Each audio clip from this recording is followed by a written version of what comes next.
Hello everyone, this is Joseph Zen-Aku Kage, playing as Joe Shepherd, and today I'm going to show you how to not only transfer saves from the previous game to the next game in this Mass Effect Legendary Edition, but I'm also going to be playing 2 by using that imported save.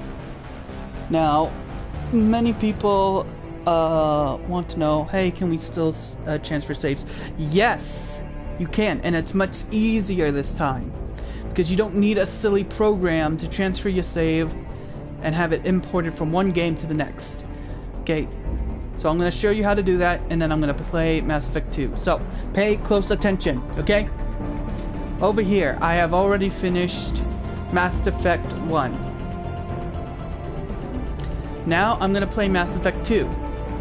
Now those of you who don't know what Mass Effect 2 is, it is the it brings Mass Effect into a more horrific version of itself. Okay, Mass Effect 1 is like it's like a cartoon. Okay, it's all fun and games and stuff. It's like an adult cartoon. Mass Effect 2 is like an like a teen horror. Okay. And Mass Effect 2 also has an anime that comes out that starts off near the end of Mass Effect 2 and then continues on the story by introducing us to a new character that shows up in Mass Effect 3. So, if you want to watch it, it goes by the name Mass Effect. I don't know the rest, but it goes by Mass Effect. Like, I have said that 1,000 times. And it's an anime or a cartoon, a movie. It's an animated movie. Okay. So now back to the whole save transfer thing. So once you finish the previous game, you start up the next game. Oh, that's right. This one has a long load screen. Okay, before it gets to the main menu. It's a relay. Oh look, it's crap! Why can't I not remember these things?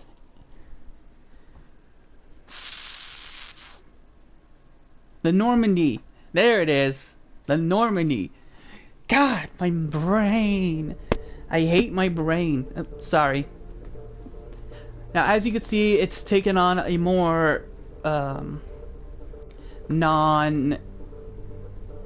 like, oh, it's just a Space Marine game. Now it's more like, whoa, this feels a bit more intense than before.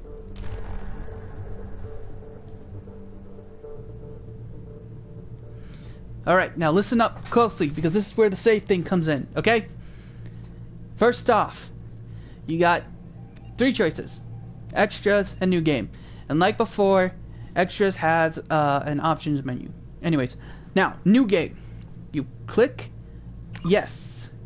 Then you either pick a gender or you go down to import Mass Effect 1 character. And now, voila. See? It has my save file and everything. I don't recall being a level 55. I guess it might do things a bit differently. I don't know. That is worrisome, but I'm not going to let it bother me as much. So.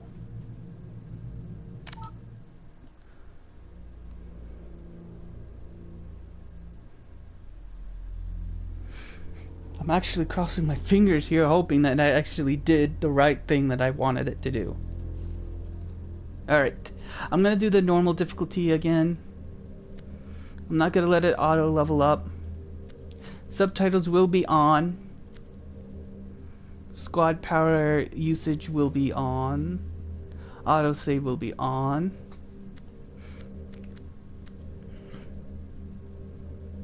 Ugh, it's even horrifying music.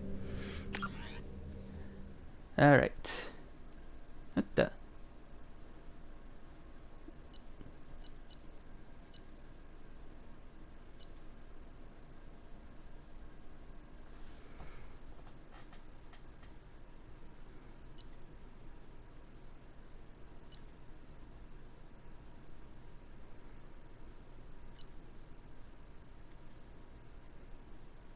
Yeah, that's all correct.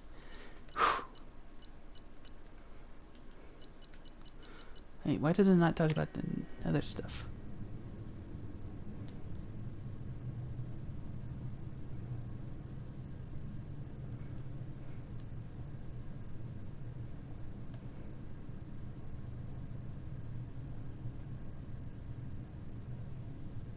What?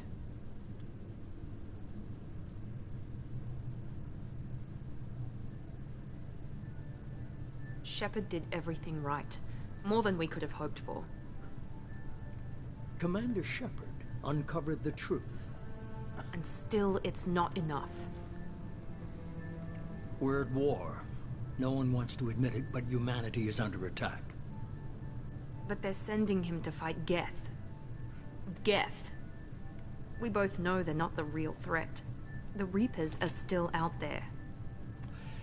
And it's up to us to stop them. The Council will never trust Cerberus. They'll never accept our help, even after everything humanity has accomplished.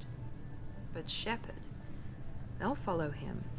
He's a hero, a bloody icon. But he's just one man. If we lose Shepard, humanity might well follow. Then see to it that we don't lose him.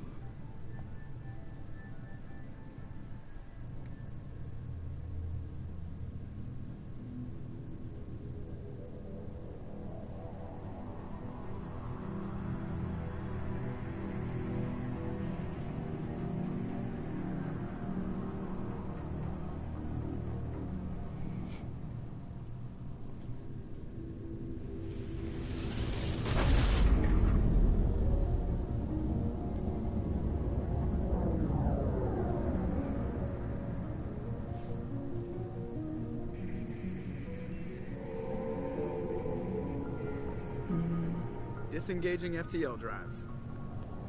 Emission sinks active. Board is green. We are running silent. We're wasting our time. 4 days searching up and down this sector, and we haven't found any sign of Geth activity. 3 ships went missing here in the past month. Something happened to them. My money's on slavers. The Terminus system is crawling with them. Picking up something on the long-range scanner. Unidentified vessel. Looks like a cruiser. Doesn't match any known signatures. Cruiser is changing course.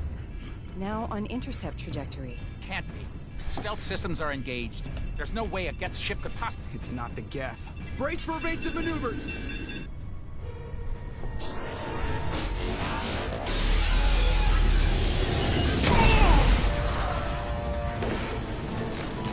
Presley! Kinetic barriers down. Multiple hull breaches. Weapons offline. Somebody get that fire out.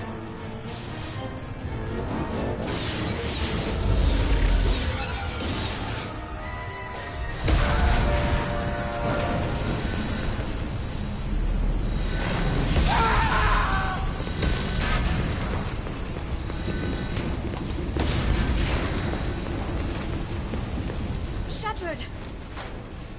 Distress beacon is ready for launch. Will the Alliance get here in time?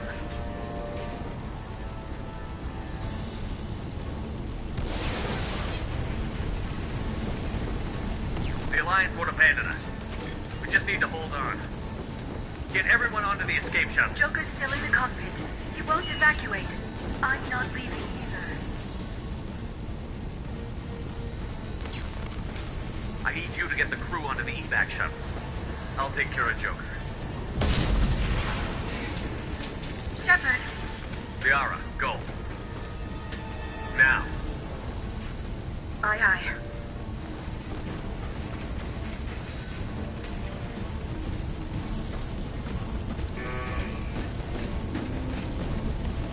Everybody in! Go, go, go!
Come on, Joker. We have to get out of here. No, I won't abandon the Normandy. I can still save her. The Normandy's lost. Going down with the ship won't change that.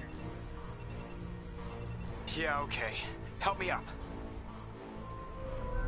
They're coming around for another attack.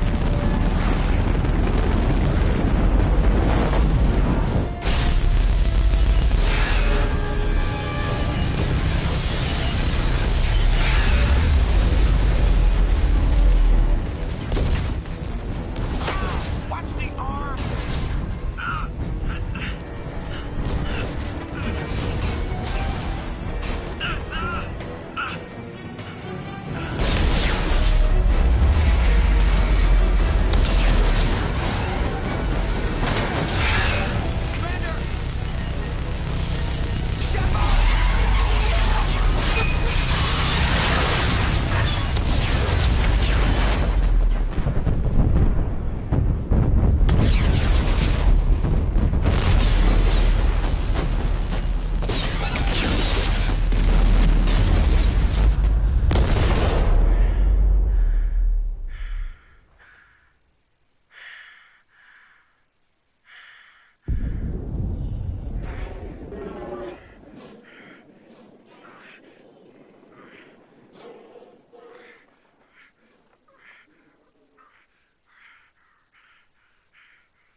Just another routine mission.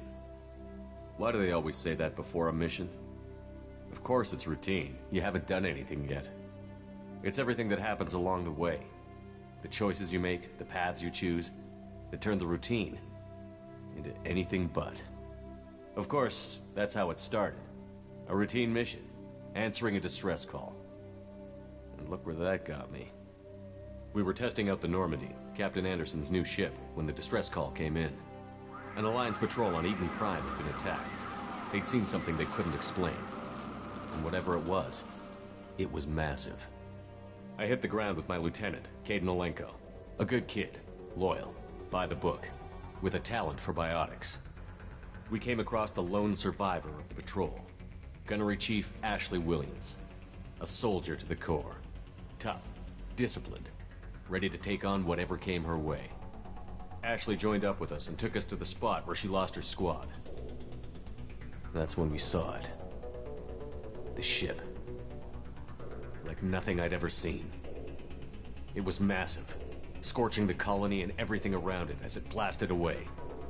We followed the path of destruction to an artifact, a beacon left by a long-dead race called the Protheans.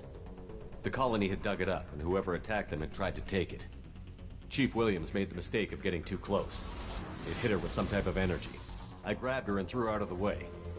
That's when it hit me. Hard. Every muscle in my body went rigid. I couldn't move, could barely breathe.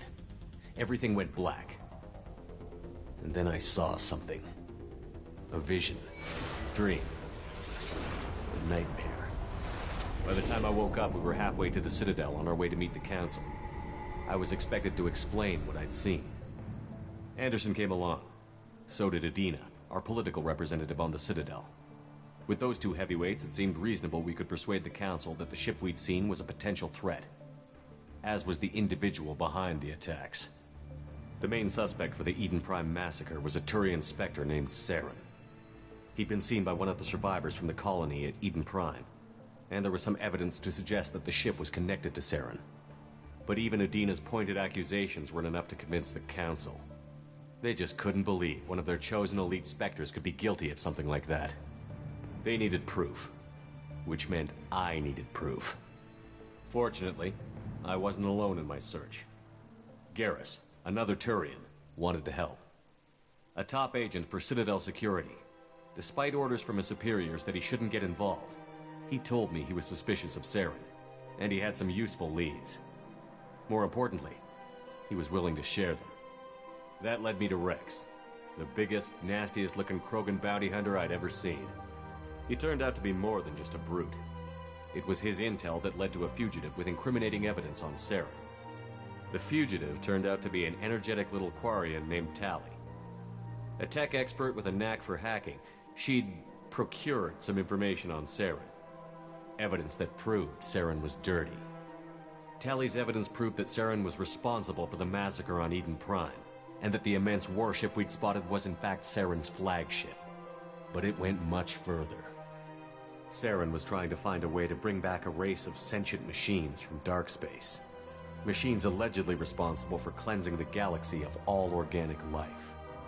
These Reapers were blamed for wiping out all life 50,000 years ago, including the Protheans, then disappearing back through the mass relays to dark space, leaving no trace they'd ever been. That explained why Saren was after the beacon, and it made some sense out of my visions. But not much else. We couldn't convince the Council that the Reapers were a threat, but they agreed Saren had to be stopped. They stripped him of his Spectre status and gave me the honor of becoming the first human Spectre. My first task? Bring down Saren. Anderson decided to stay behind, giving up his ship, the Normandy. He told me I would need it more than he would. He also pointed me in a direction. Liara, a Prothean expert, adept in biotics, and maybe most importantly, daughter of Benezia, Saren's top lieutenant. And like most Asari, as beautiful as she is intelligent, and born with a unique ability to meld with other species. Liara was able to help me decipher some of the vision the beacon had given me. Nothing concrete, but it gave me some clues. And a new appreciation for the Asari. Her technique for accessing my vision was unexpected, but not at all unpleasant. Ashley was a little concerned about the connection I shared with Liara. As commander, I knew either relationship had the potential to interfere with the mission. I told Liara about how I felt. Apparently she'd felt it too. But we agreed we wouldn't let it get in the way of our mission. Finding Saren. Thanks to Liara's help, we had our next lead. Benezia. Saren had taken her to Novaria, where he'd enslaved a dangerous race of insect-like creatures, the Rachni. He ordered Benezia to use the same technique Liara had used on me to extract information from the Rachni Queen. The Queen's drones were everywhere, and they weren't happy. We had to fight through hundreds of them to get to Benezia.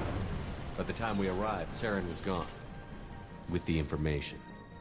I tried to reason with Benezia, but Saren had indoctrinated her. He had somehow acquired the ability to control people's actions and wills. Benezia wouldn't surrender, and Liara was forced to watch her mother die in her arms. And I was left with an angry, dangerous Rachni Queen to deal with. She claimed her drones would do no harm if I released her. But the Rachni had terrorized the galaxy before. I couldn't do it. I wouldn't doom an entire species for past sins. And the Queen was true to her word. She left and took her army of drones with her. With Saren's top lieutenant dead, he was quickly running out of time and places to hide. I tracked him down at his base on Vermeer, but we soon learned it was more than a base of operations. It was a breeding ground. Saren was breeding an army of Krogan. He'd found a cure for the genophage, a disease inflicted on the Krogan to prevent them from breeding and taking over the galaxy. But the Krogan Saren was breeding were slaves, mindless beasts that obeyed Saren's will. I had to destroy the base, and all its research. Rex disagreed. Violently. Rex wanted the genophage cure for his people. I tried to convince him to help me destroy it, that these Krogan weren't real. But he wouldn't back down. Fortunately, Rex is smarter than he looks. He realized this wasn't the way to help his people, and that Saren was the real threat. When we finally got to the center of the base, I realized just how close Saren was to completing his plan. He was already in communication with the Reapers. Sovereign, Saren's flagship we'd all assumed was just a ship, was a Reaper. It spoke to me, threatened me. I could feel the menace it had for every living thing. It wanted me dead. It wanted us all dead. And I knew it was capable of doing just that. What I couldn't understand was why Saren would help it. But there was no time to think about it. Sovereign knew where we were. We had to destroy the base and get the hell out. I split up my team in 2 squads, sending Ash with one and Kaidan with the other as a distraction. We had a nuke, and we planned to use it. Before we could detonate the bomb, Saren showed up. We fought. I stalled him to make time for my team. And in talking to him, I realized the truth. It wasn't Saren who was indoctrinating everyone. It was Sovereign, the Reaper. And Saren was in deeper than all of them. He tried to convince me he was still in control, said he found a way to reduce the Reaper's influence, but he was kidding himself. Or believing the lies Sovereign was telling him. Before I could convince him to stop, he ran, leaving me just seconds to extract my squad mates. I tried, but I wasn't fast enough. I could only save one of them. Kaidan was a good man, and a great soldier. But I had to choose, and I chose Ash. That was the last time Saren would slip away from me. I knew then, the next time we met, one of us would die. With my team mostly intact, we chased Saren and his army to Ilos, a long-lost planet that had once belonged to the Protheans. As we prepared for what we knew would be a desperate fight, I spoke to my crew. We were just one ship, against Saren's growing army. I assured them all that despite the odds, we could defeat him. Liara saw through my words. She knew I was hurting after Kaidan's death. She could sense my doubts. We both knew this mission could be our last. Until that moment, we'd put our feelings aside for the sake of that mission. But why wait? We gave in to each other, and it was perfect. While it lasted. We arrived on Ilos, close behind Saren. Once on the planet, we discovered a Prothean databank that helped me put the final pieces of my vision together. The Reapers had come 50,000 years ago, and every 50,000 years before that, each time purging the galaxy of life. The Protheans had fought and died, like every species before them. But a few survived long enough to leave a parting gift. The Protheans had discovered that the Citadel was the key to controlling the mass relays. By sabotaging the Citadel, they found a way to close the relays to dark space, slowing the Reapers' return, giving us the time we needed to find a solution to stop the Reapers once and for all. Saren knew this. He was leading his army to take control of the Citadel and re-establish the relays to dark space, bringing the waiting Reapers here to destroy us all. We followed him to the Citadel. It was intact, but heavily damaged. He had caught the Council fleets by surprise, and they were only now regrouping.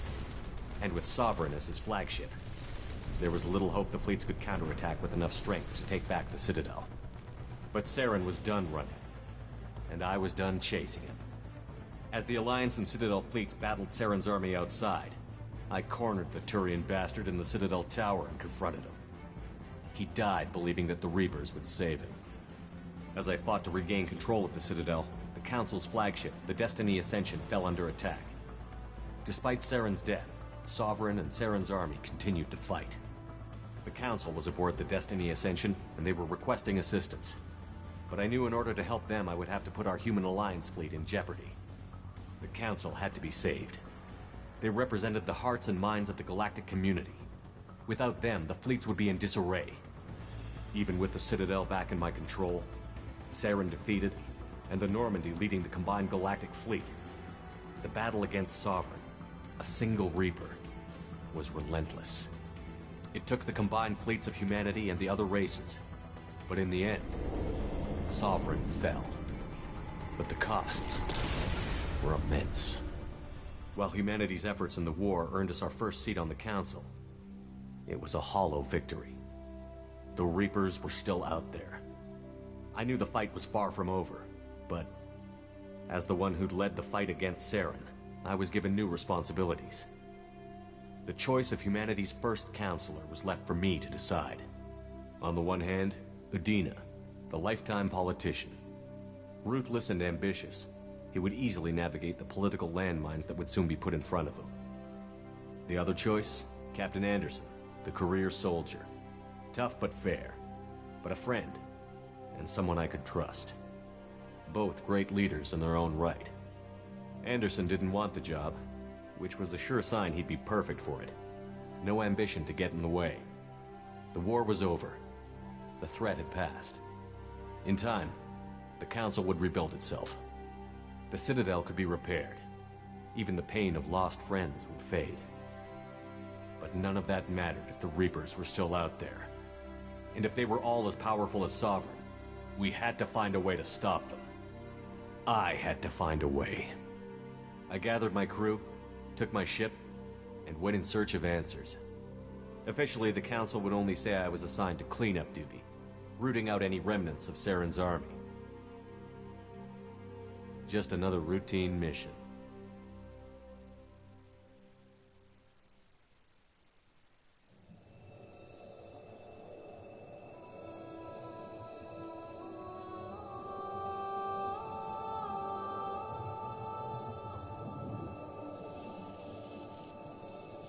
Commander Shepard has been recovered. The Lazarus Project will proceed as planned.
Okay.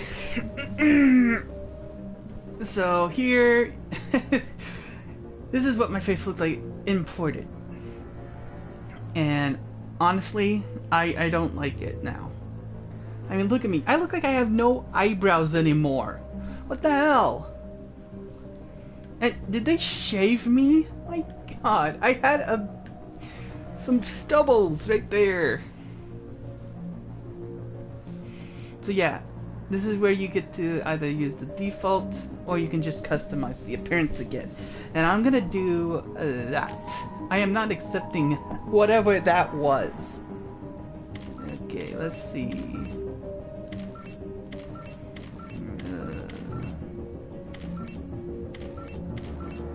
Oh wow.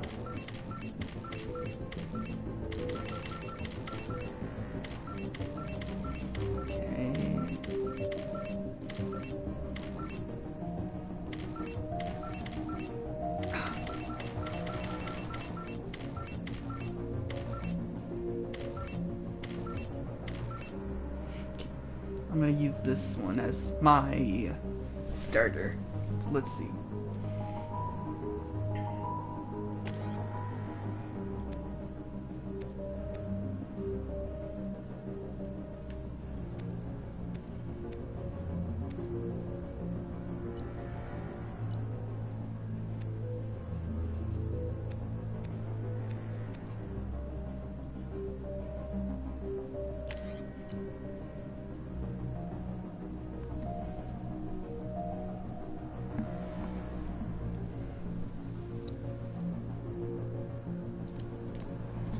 Oops, that is not where it's supposed to be. Alright, where'd you go? There you are. Because that's where you're supposed to be.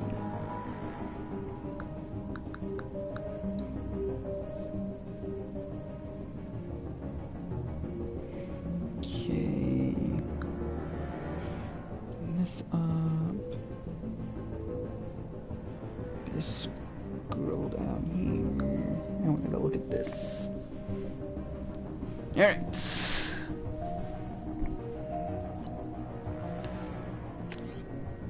Let's see. I wish there was a zoom button. Ah!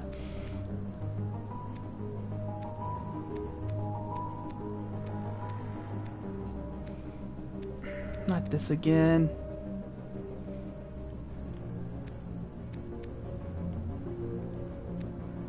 Why is it that the guys get the ugly faces and the girls don't?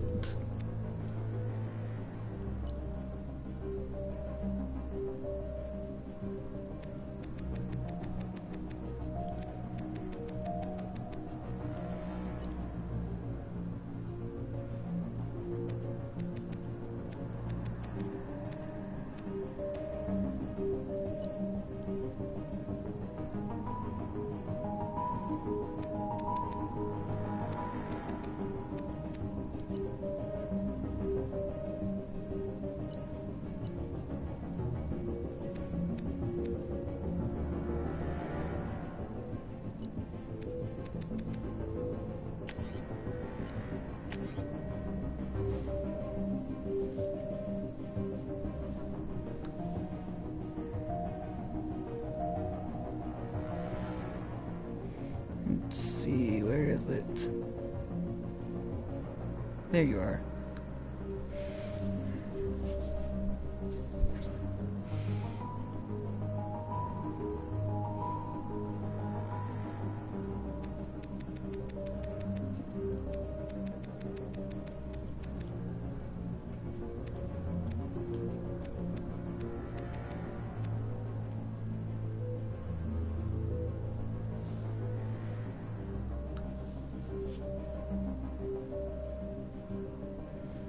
Trying to make these small changes.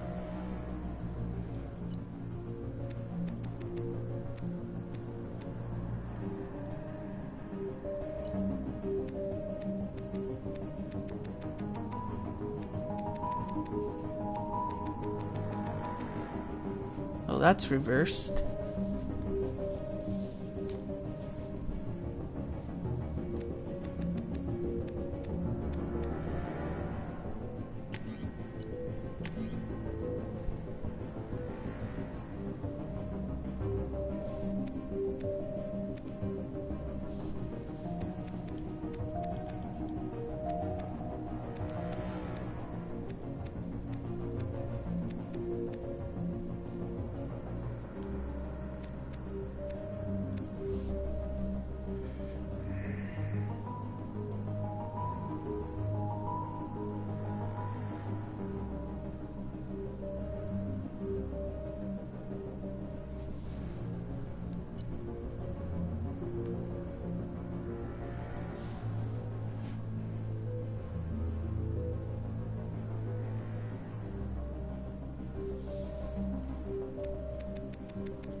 Reacting to outside stimuli, showing an awareness of his surroundings.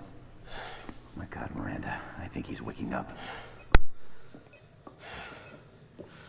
Damn it, Wilson, he's not ready yet. Give him the sedative. Shepard, don't try to move. Just lie still. Try to stay calm. Heart rate's still climbing. Brain activity is off the charts. Steps pushing into the red zone. It's not working. Another dose. Now. Heart rate dropping. Stats falling back into normal range. That was too close. We almost lost him. I told you your estimates were off. Run the numbers again.